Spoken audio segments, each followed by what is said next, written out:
Hello, hair fam. I'm Tiffany. And I'm Katie, and we talk hair. So we are gonna go over basically just some hair myths. I'm excited. It's one of my favorite things to do. Talk about myths versus facts. I love it. Yeah, it's great. Okay, so the first one is gonna be that a hair transplant procedure is painful. I would say that's pretty much a myth. Yeah, I'd say overall it's a myth. The procedure itself is not actually painful, which is great. And the reason that is because you're numb during the procedure, so you're not gonna feel it. I tell most of my patients that the procedure itself is the easiest part of the entire process. As far as like discomfort, you'll probably have some during the recovery.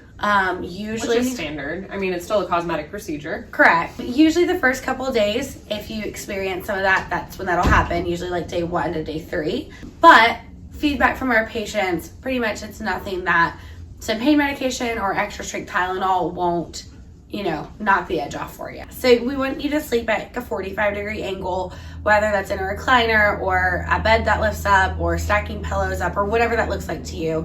But we do that because it helps reduce swelling and bruising. It's easier on the suture line. A neck pillow is going to be your best friend. Yeah, like an airplane.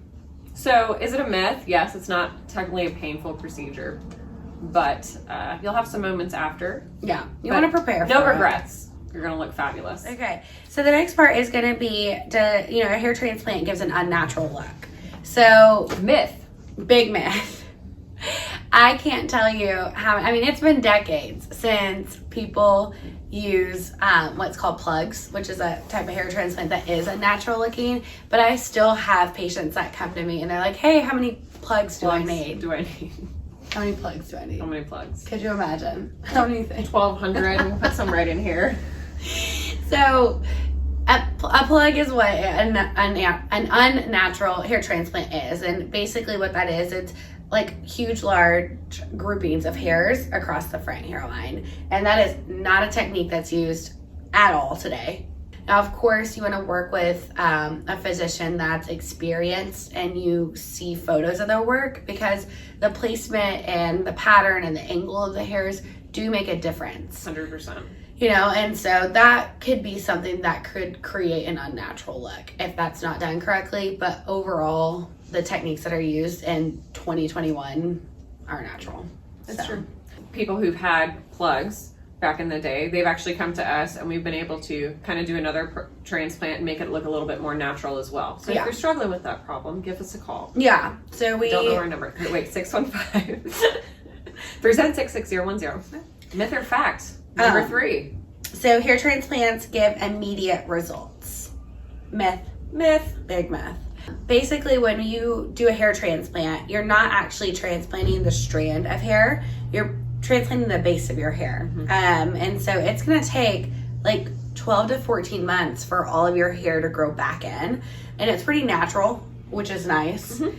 And you're going to get most of that growth, like it comes pretty quickly between month 4 and month 6, and then it's kind of like a steady for another 6 to 8 months, which is nice. And if you're planning things out, like if you're getting married in a few months, don't recommend it. If you're getting married in at least 6 months, much better. A year would probably be ideal. Yeah. Or if you have a big event, something going on, we usually say that 6 months is safe, but 12 to 14 is ideal. And there are things that you can do to speed that process up. Low-level laser therapy is something that a ton of our surgery patients do during their recovery time, because it helps with the recovery, but it also helps encourage those new hairs to grow in much faster. The next one is going to be that hair transplants are for younger men. Myth. Yeah. That's going to be a hard myth. So a great age range, like an awesome age range, is really somewhere between 25 all the way to like 65 or 70. And 25 is still like... it's like on the edge. It's on the edge. And the reason being is because you really want your hair to kind of settle into what it's going to be before you transplant. Like if your dad lost hair loss or had hair loss in his 20s, grandfather, those kind of things, and you're looking like you're heading down that road and we kind of pop you in the middle of that 25, but you know that there's still going to be a lot of hair loss the next like 5 to 10 years, you might have to come back in like 5 to 10 years and unfortunately have to have another one. So it just kind of, a lot of it is genetics. A lot of it is looking at the family history, what your family looks like when they lost their hair as well. The next one is that results from a hair transplant aren't permanent. That is a myth. It is a myth. These are all myths. These are all myths. So, or a fact. Everything's a myth. So hair transplants are permanent. And the reason being, and this is like the simplest way to explain it. So if you think about a bald man, he has hair on the back and the sides. Even if he shaves it, it's there. Even if he shaves it, it's there. And so when you move hair from point A to point B, that hair is still coded genetically exactly the same. It's still resistant to the hormone that causes hair loss. It's there for good. I mean, you're literally going to die with that hair. Now, if you have existing hair up there, so if you're not completely bald, you know, there is some maintenance and upkeep with those hairs.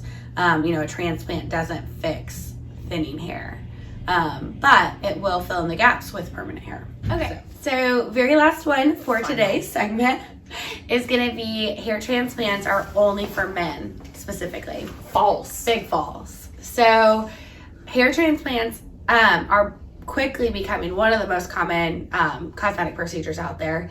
And for women, even more so. And there's several reasons that a woman would need a hair transplant.